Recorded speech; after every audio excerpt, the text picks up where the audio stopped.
బైబిల్లో అసలు గొప్ప అధికారంతో గొప్ప దేవుని కార్యాలను జరిగించిన ప్రవక్త ఎవరండి? ఏలియా. రోషం కలిగిన ప్రవక్త, పౌరుషం కలిగిన ప్రవక్త. బైబిల్లోనే ద మోస్ట్ పవర్ఫుల్ అంటే రోషం కలిగి ద జీలియస్ వన్, పౌరుషం కలిగిన ప్రవక్త ఏలియా ప్రవక్త. కానీ అంత గొప్ప ప్రవక్త అంటే ఇంచుమించు కోపం వచ్చిందా పరలోకం నుంచి అగ్నిని దింపుతాడు. మనం చూస్తామండి. అంత గొప్ప ప్రవక్త కూడా కేవలం ఒక స్త్రీ, ఆ స్త్రీ పేరేంటి? యెజబెల్.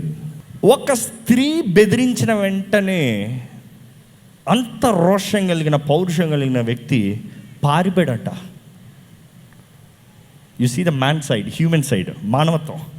అంతవరకు రోషం కలిగిన దేవుని మనిషి సడన్గా ఒక స్త్రీ నిన్ను చంపుతానంటే పరిగెడుతున్నాడు.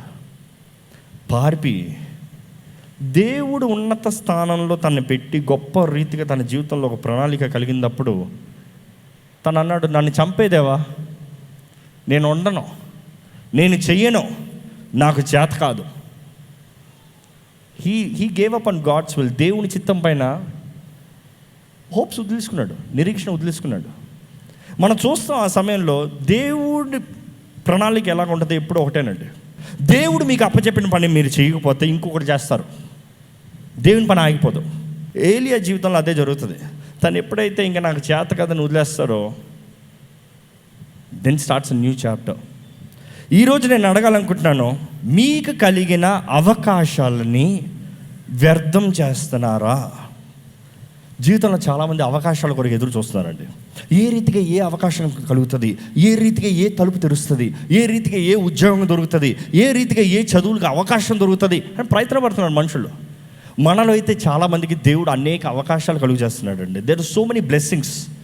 ఇక్కడ ఎవరైనా చెప్పగలరా, నా దేవుడు నా జీవితంలో అనేక అవకాశాలు కలుగు చేస్తున్నాడు అనేవారు ఉంటే చేతులు హల్లెలూయా చెప్తారా, దేవుని స్తుతిస్తారా? కానీ నిజంగా ఎంతమంది అవకాశాలు సద్వినియోగపరుచుకుంటున్నారు? దేవుడు ఒక వ్యక్తి కొరకు ఒక అవకాశాన్ని కలుగు చేసేటప్పుడు మనం గుర్తుపెట్టుకోవాల్సింది ఏంటంటే, మన శక్తి కాదు, మన బలం కాదు, మన చేయవలసింది కాదు, మన సమర్పణే. మన సమర్పణే. ఏది ఏమైనా సరే నా సమర్పణ దేవుడు వాడుకోవాలి, దేవుని కొరకు జీవించాలి. మనం చూస్తాం ఏంటంటే, ఏలియా తన ఉద్దేశాన్ని సంపూర్ణపరచలేదు. దేవుడు ఆ సమయంలో అంటాడు ఏంటి తెలుసా, నువ్వు వెళ్ళి ఎలీషా అని ఒకడు ఉన్నాడు, ఆయన మీద నీ వస్త్రాన్ని, ఆ రెఫరెన్స్ చదువుతారు ఒకసారి, 1 రాజులు 19వ అధ్యాయం 15వ వచనం. అప్పుడు యెహోవా అతనికి సెలవిచ్చినదేమనగా, నీవు మరలి అరణ్య మార్గమున దమస్కునకు పోయి దానిలో ప్రవేశించి సిరియా దేశం మీద హజాయేలునకు పట్టాభిషేకము చేయము, ఇశ్రాయేలు వారి మీద నింషీ కుమారుడైన యోహుకు పట్టాభిషేకం చేయము, నీకు మారుగా ప్రవక్త అయినటకు అబెల్మే హోలా వాడైన షాపాతు కుమారుడైన ఎలీషాకు పట్టాభిషేకం చేయము. ఏంటండి, నీకు బదులుగా ఇంకొకటి ప్రవక్త అవుతాడు. నువ్వు వదిలేస్తున్నావు కదా, నీకు చేత కదంటున్నావు కదా, నీకు బదులుగా there someone else coming and వెళ్ళి అభిషేకించు. ఎవరో ఎలీషా. చదవండి, కంటిన్యూ చేయండి. హజాయేలు యొక్క ఖడ్గమును తప్పించుకున్న వారిని యేహూ హతము చేయును, యేహూ యొక్క ఖడ్గమును తప్పించుకున్న వారిని ఎలీషా హతము చేయును. అయినను ఇశ్రాయేలు వారిలో బయలునకు మోకాళ్ళునకయు నోటితో వాడిని ముద్దు పెట్టుకొనకయు నుండు 7,000 మంది నాకు ఇంకనూ మిగిలి ఉందరు. చాలండి, మన వాక్యాల ముందు చదివితే తెలుస్తుంది ఏంటంటే, యెజబెల్ని జీతు రాజు, దాని తర్వాత ఎలీషా ఇద్దరు కలిసి చంపేస్తారు. ఎవరైతే ప్రవక్తని చంపుతానంటారో, ప్రవక్తని నాశనం చేస్తా అంటారో, దేవుడు అంటాడు, నాకు విరోధంగా ఎవడు నిలబడలేడు, అండ్ నీకు విరోధంగా ఏ ఆయుధమో వర్ధిల్లదు. అనుకుంటానండి, ఎంత గొప్ప భాగ్యాన్ని ఏలియా పోగొట్టుకున్నాడు. ఏలియా జీవితంలో ఎన్ని గొప్ప కార్యాలు చేశాడో ఎవరికైనా తెలుసా అండి? ఇక్కడ చూద్దాం. తెలుసా? 8 గొప్ప కార్యాలు చేశాడండి. 8 పవర్ఫుల్ మిరకల్స్. 8 ఇప్పుడు చూస్తాం, ఇంత గొప్ప అభిషక్తుడు ఎలీషా దగ్గరికి వెళ్తున్నాడు. 19వ అధ్యాయం చదువుతారా? 1 రాజులు 19వ అధ్యాయం 19వ వచనం. ఏలియా అచ్చటి నుండి పోయిన తరువాత అతనికి షాపాతు కుమారుడైన ఎలీషా కనబడెను. అతడు తన ముందరనున్న 12 అరకల ఎడ్ల చేత దుక్కి దున్నించుచు 12వ అరక తాను తోలుచుండెను. చూడండి, దేవుడు ఎలాంటి వ్యక్తిని ప్రవక్తగా కోరుకుంటున్నాడో చూడండి. ఎవరిని కోరుకున్నాడు? ఎలీషాని. ఎలీషా ఏం చేస్తా ఉన్నాడు? ఏలియా వచ్చేటప్పటికి 12 అరకలు కలిగి 12 దాన్ని ఏం చేస్తున్నాడంట? హీఈస్ ప్లోవింగ్. ఆయన దున్నుతున్నాడు. అంటే ఎలాంటి వ్యక్తి? అన్నీ కలిగినోడు, ధనవంతుడు. హీజ్ అ వెల్తీ మ్యాన్, కానీ హీజ్ అ రెస్పాన్సిబుల్ మ్యాన్. అన్ని ధనం కలిగిన వాడు కానీ బాధ్యత కలిగిన వ్యక్తి. మీ జీవితంలో ఎలా ఉన్నారండి? చాలామంది అంటారు, దేవుడు నన్ను వాడుకోవాలని ఆశపడుతున్నాను అంటారు. బాధ్యత కలిగి ఉన్నారా? మీ సమయం, మీ డబ్బు, మీ తలాంతో, మీ కలుగుతున్న అవకాశాలు సద్వినియోగపరుచుకుంటున్నారా? మనం అనుకుంటామండి, దేవుడు నన్ను పిలుచుకుంటే అప్పుడు నేను చేయాల్సింది చేస్తానులే. కానే కాదండి. బైబిల్ మొత్తంలో మనం చూస్తామండి, మొదటి నుంచి దేవుడు ఎవరిని పిలుచుకుంటారంటే, ఎవరు బాధ్యత కలిగి వారికి అనుగ్రహించిన దానిని నమ్మకంగా వాడుతూ ప్రయాసపడి కష్టపడి అభివృద్ధి చేస్తారు చూడండి, వారిని పిలుచుకుంటారు. ఇక్కడ మనం చూస్తామండి, ఎలీషా ఈ ప్రవక్త వచ్చేటప్పటికి బాధ్యత కలిగి పనిచేస్తున్నాడు. తన కలిగిన దాంట్లో బాధ్యత కలిగి పనిచేస్తున్నాడు. కానీ హీ న్యూ, తనకు తెలుసు ఏంటి, ఇది కాదు నా జీవితం, ఇది కాదు నా జీవితం. మనం చూస్తాం, ఎప్పుడైతే ఏలియా వెళ్ళి, ఆ వాక్యం చదవండి ఒకసారి, తెలుగులో ఎలా ఉందో చూద్దాం. ఏలియా అతని చేరబోయి తన దుప్పటి అతని మీద వేయగా. ఏలియా ఏంటి? ఏలియా ఎలీషా దగ్గరికి వెళ్ళి, దేవుడు నిన్ను పిలుస్తున్నాడు బిడ్డ, రా. ఏమనలా. ఏం చేస్తున్నాడు? దాటుకుని వెళ్తా అలాగ మేదేసి వెళ్ళిపోతా ఉన్నాడంట. వెళ్ళిపోతా ఉంటే ఎలీషా ఏం చేశాడు చదవండి. అతడు ఎడ్లను విడిచి ఏలియా వెంట పరిగెత్తి నేను పోయి నా తల్లిదండ్రులను ముద్దు పెట్టుకొని, అయ్యా కొంచెం ఉండయ్యా, వెళ్ళిపోద్దయ్యా, కొంచెం ఉండయ్యా, నేను రానని చెప్తలే. ఏమంటున్నాడు? ఒక్కసారి నేను వెళ్ళి నా గతానికి ముద్దు పెట్టి వస్తా, అంతే. నా తల్లిదండ్రులకి గుడ్ బై చెప్పొస్తా. నాకు ఇంతవరకు నేను కూడున్న స్థలానికి సమాధి కార్యక్రమం చేసి వస్తా. ఇంకో మాటలో చెప్పాలంటే, దేవుడు పిలుచుకునేటప్పుడు ఎప్పుడు గుర్తుపెట్టుకోండి, గతాన్ని పెట్టుకుని ఉన్నారా, ఎప్పటికైనా గతం లాగుతూనే ఉంటుంది మనసు. అవునా? గతంలో ఏదైనా కార్యాల మీద ఆశ పెట్టుకున్నారా? నేను అది చేసి ఉంటే ఎంత బాగుండేవాడినో. కానీ ఇక్కడ ఎలీషా చూస్తాను తెలుసా, గతం ఏమొద్దు, నేను వెళ్తా, అందరికీ good bye for ever, good bye for ever. వెళ్ళి అక్కడ ఏం చేసినట్టు కనబడతారు చెప్పండి, చదవండి. నా తల్లిదండ్రులు ముద్దు పెట్టుకొని తిరిగి వచ్చి నిన్ను వెంబడించేదని చెప్పి అతడిని సెలవుడగా, అతడు పోయి రమ్ము, నా వలన నీకు నిర్బంధము లేదని చెప్పాను. ఈ మాటకి ఇంగ్లీష్లో వేరే ఉంటుంది తెలుసా. నేను ఏం చేశాను నీకు? నిన్ను ఉండమన్నానా? అంత ఎంత కఠినంగా ఉంటాడు తెలుసా అక్కడ. ఏలియా క్యారెక్టర్ ఎలాగ ఉంటుంది? బోల్డ్, స్ట్రాంగ్, ఎర్రగెంట్. ఎవడయ్యా ఉండమంది, పో వెళ్ళరా అయ్యా, నాకే, నేను పిలిచాను నిన్ను, ఆయన వచ్చి నీ మీద వేయమంటే వేసాను, వస్తేరా లేకపోతే. అదే చూస్తాం మనం. కానీ ఎలీషా తిరిగి వెళ్ళి ఏం చేశాడో చూడండి. అందుకు అతడు అతన్ని విడిచి వెళ్ళి కాడి ఎడ్లను తీసి వధించి వాటి మాంసమును గొర్తినొకల చేత వంట చేసి జనులకు వడ్డించెను. వారు భోజనము చేసిన తరువాత, నాకు ఆశ్చర్యంగా ఉందండి, ఎలీషా కనబడని దాని కొరకు కనబడేది నా కోల్పోతున్నాడు. అర్థమవుతుందా? ఎలీషా ముందు ఎడ్లున్నాయి, పని ఉంది, బాధ్యత ఉంది, లైఫ్ సెటిల్డ్. ఇదంతా దేని కొరకు సాక్రిఫైస్ చేస్తున్నాడు? దేవుడు పిలిచాడు. ఎక్కడికి వెళ్తావు తెలీదు, ఏం చేస్తావు తెలీదు, ఎలా జీవిస్తావు తెలీదు. నిజంగా దేవుని శక్తి నేను వాడుకుంటుందా? తెలీదు. కానీ విశ్వాసం, కనబడని దాని కొరకు కనబడే దానిని త్యాగం చేస్తున్నారు. ఎంతమంది నిజంగా దేవుని చేతుల్లోకి నేను సమర్పించుకున్నాను అని చెప్పిన వారు, లేకపోతే దేవుడు నన్ను ఆశీర్వదించాలి వాడుకోవాలని ఆశపడేవారు మీ దగ్గర ఉన్నది మొదటగా పెడుతున్నారండి. Do you have the heart? దేవా నీకే ఇంకా గతం నాకేమొద్దు, ఐ విల్ క్లియర్ ఎవ్రీథింగ్. పిలుచుకున్నది నీవే కదా, నీవు నమ్మదగిన దేవుడివి. ఇచ్చేది నీవే కదా, నువ్వు ధారాళంగా అనుగ్రహించే దేవుడివి.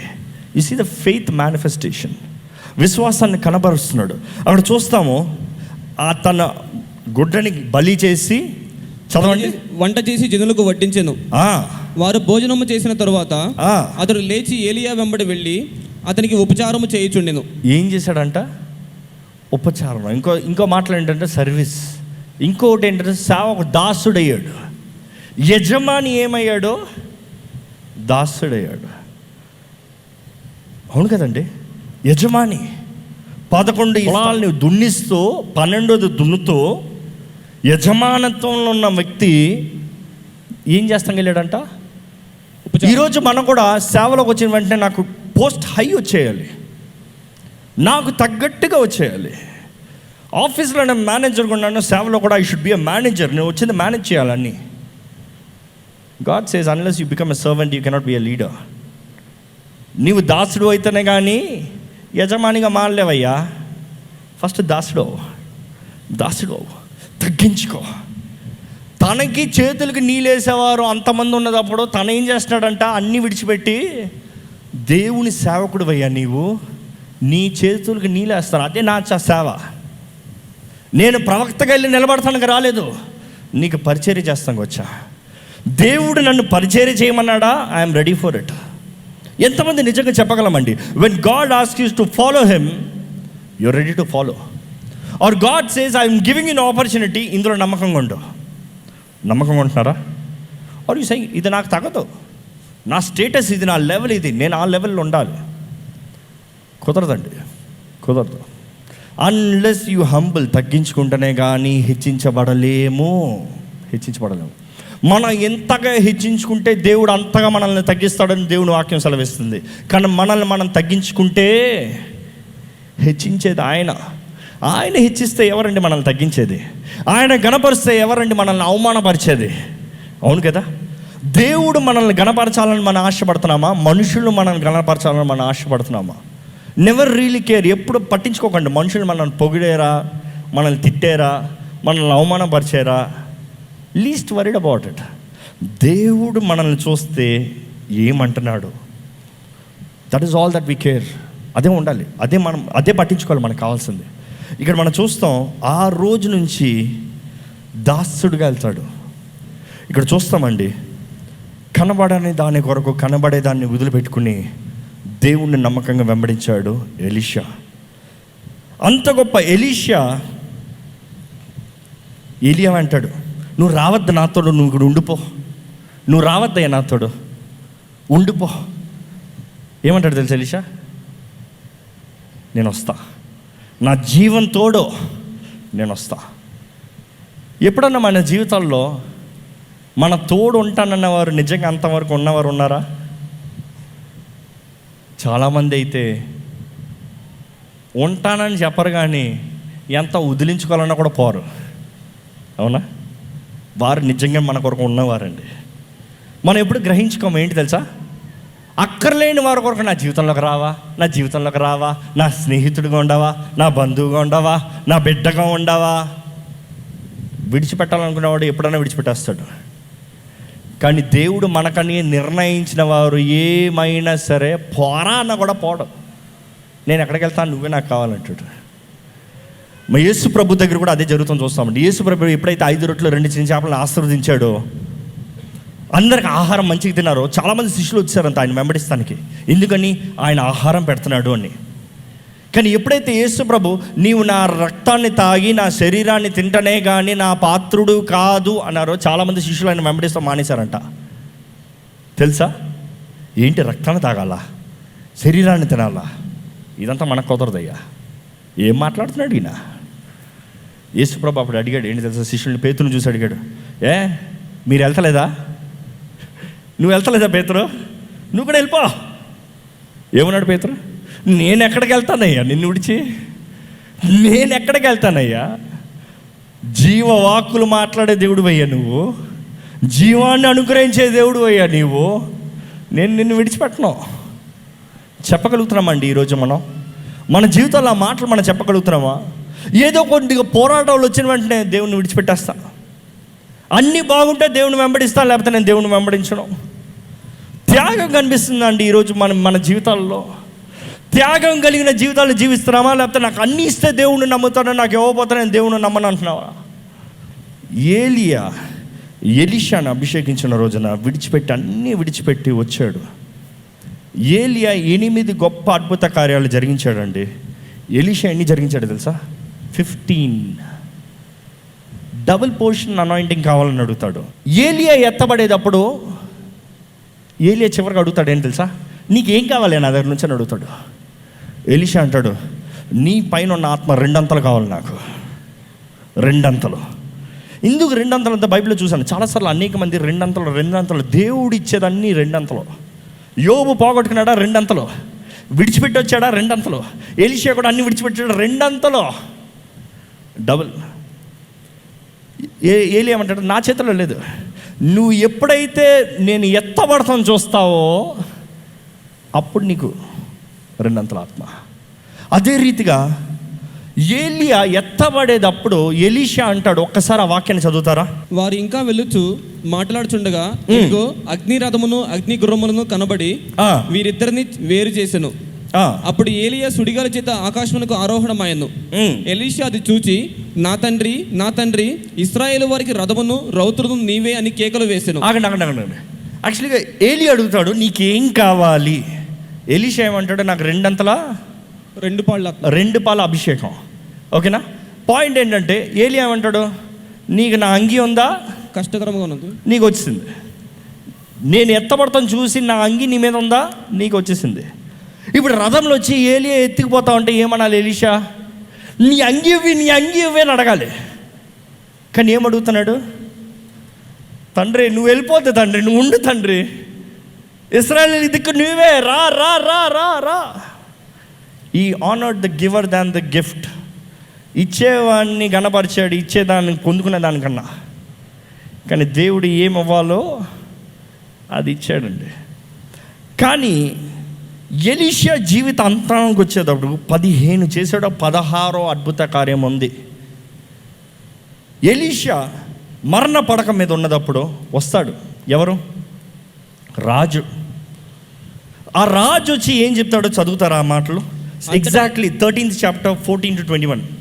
అంతటా ఎలీషా మరణకరమైన రోగము చేత పీడితుడై ఉండగా ఇశ్రాయేలు రాజైన యెహోయాషు అతని యొద్దకు వచ్చి అతని చూచి కన్నీరు విడుచుచు, నా తండ్రి నా తండ్రి, ఇశ్రాయేలు వారికి రథమును రౌతులను నీవే అని ఏడ్చెను. గమనించారా? ఎలీషా ఏలియాకి ఏదైతే మొరబెట్టాడో ఎలీషా దగ్గరికి రాజు వచ్చి అదే మాట్లాడుతున్నాడు. The same words. చదవండి. అందుకు ఎలీషా, నీవు వింటిని బాణములను తీసుకోమని అతనితో చెప్పగా అతడు వింటిని బాణములను తీసుకొనెను. వింటిని బాణాన్ని బాగుంది ఆరో, నీ చెయ్యి వింటి మీద ఉంచుమని అతడు ఇశ్రాయేలు రాజుతో చెప్పగా అతడు తన చెయ్యి వింటి మీద ఉంచినప్పుడు ఎలీషా తన చేతులను రాజు చేతుల మీద వేసి, ప్రవక్త చేయబడుతున్నాడు. He's doing a transfer. ఏలియా ఎలీషా మీద అంగి పెట్టాడు. ఇక్కడ ఎలీషా ఏం చేస్తున్నాడు? రాజుకి ప్రవక్త కాదు కదా, అంగి ఇవ్వలేడు కదా, ఏం చేస్తున్నాడు?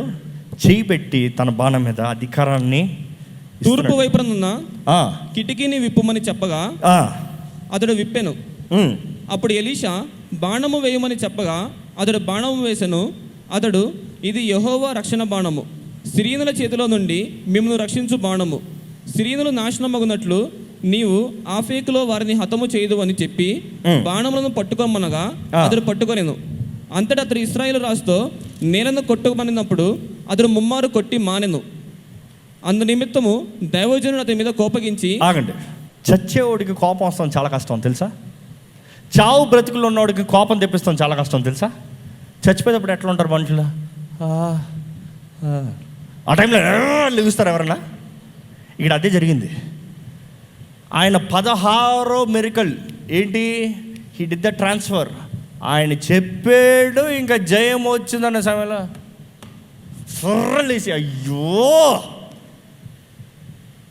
నీ అవిశ్వాసం వల్ల నా జీవితంలో జరగాల్సిన ఆశీర్వాద కార్యాలు అయిపోయి 200 ఆశీర్వాదంతో 16 రావాలి కదా.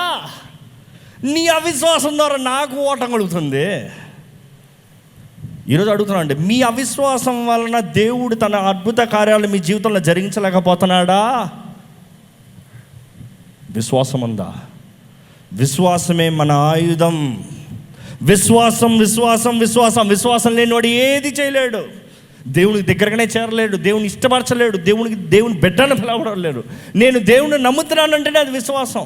దేవుడు నా జీవితంలో ఏదో జరిగిస్తాడంటేనే విశ్వాసం. విశ్వాసం కలదా? Do you have the faith? Do you have the faith? కొట్టయ్యా అంటే 3 సార్లు ఇట్లా కొట్టి అన్నాడు ఎలీషా. నువ్వు కనీసం 5-6 సార్లు కొట్టున్నా కూడా వాడి జీవిత చరిత్రలో మళ్ళీ ఇంకా లేకుండా తుడుస్తుండేవాడు కదా అని చెప్పి చచ్చిపోయాడంట. తరువాత ఎలీషా మృతి పొందగా వారు అతని సమాధిలో ఉంచిరి. 1 సంవత్సరం గడిచిన తర్వాత మోయాబీల సైన్యము 1 సంవత్సరం అయిపోయింది. 1 సంవత్సరం అయిపోయింది. మోయాబీల సైన్యము దేశం మీదకి వచ్చినప్పుడు కొందరు ఒక శవమును పాతిపెట్టుచు సైన్యమునకు భయపడి ఆ శవమును ఎలీషా యొక్క సమాధిలో ఉంచగా, ఏంటంట బయట చూస్తే శవం గొడవ అవుతుందేమో అని చెప్పి జాగ్రత్తగా ఎలీషా దగ్గర సేఫ్టీ అని చెప్పి అక్కడ పెడితే తవ్వుతే దింపిన ఆ శవము ఎలీషా శల్యములకు తగిలినప్పుడు అది తిరిగి బ్రతికి కాళ్ళు మోపి నిలిచెను. అర్థమైందా అండి? నీవు చచ్చినా సరే దేవుడు నీ జీవితంలో జరిగిస్తానన్న కార్యం జరుగుతుంది. నమ్మేవారు హల్లెలూయా చెప్పండి. దేవుడు అన్నాడు 16 కార్యాలు చేస్తావు అంటే నువ్వు చచ్చి సంవత్సరమైనా సరే నీ ఎముకల్ని తట్టేయా శవం లేచింది, చచ్చినోడు లేచాడు. అవును కదా? మన లోకంలో అనేది గ్రేటెస్ట్ మెరికల్ ఏంటంటే చచ్చినోడు లేగిస్తూ ఉంటాం. అదే జరిగింది. చచ్చినోడు లేచాడు. 2 అంతల ఆత్మ అక్షరాల దేవుడు ఇచ్చిన వాక్కు నెరవేరిందండి. నేను ఒకటే అడుగుతున్నాను, మీ అవిశ్వాసం వలన దేవుడు మీ జీవితంలో జరిగించిన కార్యాలు జరగకుండా పోతుందా? లేకపోతే మీ సమర్పణ ద్వారా దేవుడు మీ జీవితంలో వాక్కు ఇచ్చి సెలవిచ్చిన వాక్కు ప్రతి ఒక్కటి జరుగుతున్నాయా? సమర్పించుకోండి దేవునికి. విశ్వాసాన్ని కనబరచండి. దేవుడు మిమ్మల్ని వాడుకుంటాడు. మీ విశ్వాసం ద్వారా మీరు ఆశీర్వదించడం మాత్రమే కాదు, కానీ ఆశీర్వదించబడతాం మాత్రమే కాదండి, తరతరాలకి ఆశీర్వాదకరంగా మారుతారు. దయచేసి తలలోంచి ఒక చిన్న ప్రార్థన చేసుకుని ముగించుకుందామండి. ఎలా ఉంది మన జీవితం? ఎలా ఉంది మన దృష్టి? ఎలా ఉంది మన జీవిత పరిస్థితి? విశ్వాసం ఉందా? నీ ముందు దేవుడు తెరుస్తున్న ప్రతి మార్గంలో నువ్వు అడుగు పెడుతున్నావా? లేకపోతే సాకులు చెప్తున్నారా అండి? ఇది నాకు కుదరదు, ఇది నాకు సాధ్యం కాదు, ఇది నాకు కష్టం, నన్ను ఎందుకు ఇలాగ అడుగుతారు? నేను ఆల్రెడీ ఉద్యోగం చేసుకుంటున్నాను కదా, నాకు ఆల్రెడీ కుటుంబం ఉంది కదా, అన్నీ సమకూడి ఉన్నాయి కదా, I'm successful business man, why should I leave all this? దేవుడు అంటున్నాడు రా, దేవుడు అంటున్నాడు రా, దేవుడు అంటున్నాడు సమర్పించుకో. సిద్ధమా అండి? సిద్ధమా అండి? దేవుని చిత్తానికి లోపడటానికి సిద్ధమా? దేవుని అడుగులో అడుగేస్తానికి సిద్ధమా? ప్రార్థన చేద్దామండి. పరిశుద్ధ ప్రేమ తండ్రి, నీ నామంలో ఇక్కడ కూడిన ప్రతి ఒక్కరిని చూడండి అయ్యా. ఏ హృదయం అయితే నా జీవితంలో అవకాశాలు కలగాలని ఆశపడుతున్నారు, you pass by Lord, you pass by Lord. గ్రహించుకోగలిగిన కృపణ దయచేయ్యా. జీవాత్మ నీ కార్యాలు జరిగించమని వేడుకుంటున్నాను. బంధకాల్లో ఉన్నవారు విడిపించబడాలయ్యా. గుడ్డితనంలో ఉన్నవారు నేత్రాలు తెరవబడుగా కానేస్తున్నాంలా జ్ఞాపిస్తున్నాను.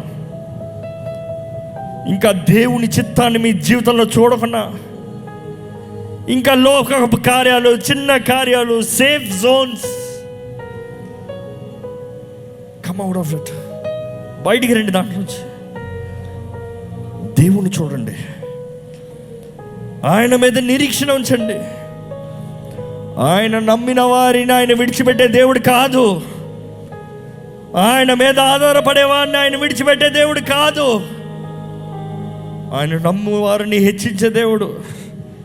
ఆయన తోడు నడిపించే వారిని బలవంతుడిగా చేయ దేవుడు.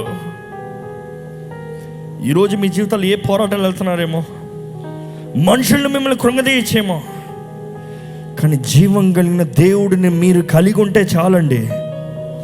ఆహ్వానించండి.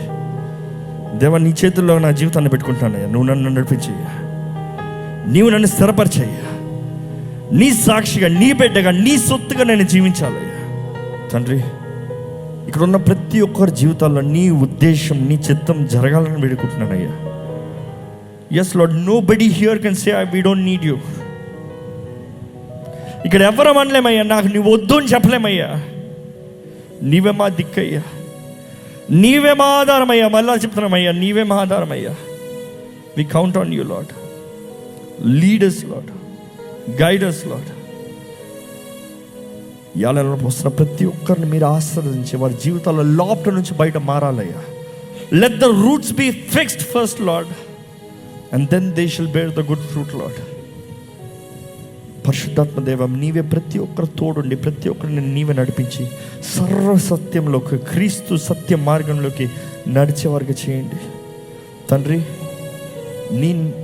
నీ చిత్తం, నీ ఉద్దేశం, నీ ప్రేమ, నీ ప్రణాళిక ఇక్కడున్న ప్రతి ఒక్కరి జీవితంలో కనబరచబడటానికి, జరుగుతానికి సహాయం చేయమని యేసు క్రీస్తు పరిశుద్ధ నామములో అడిగి వేడుచున్నాం తండ్రి.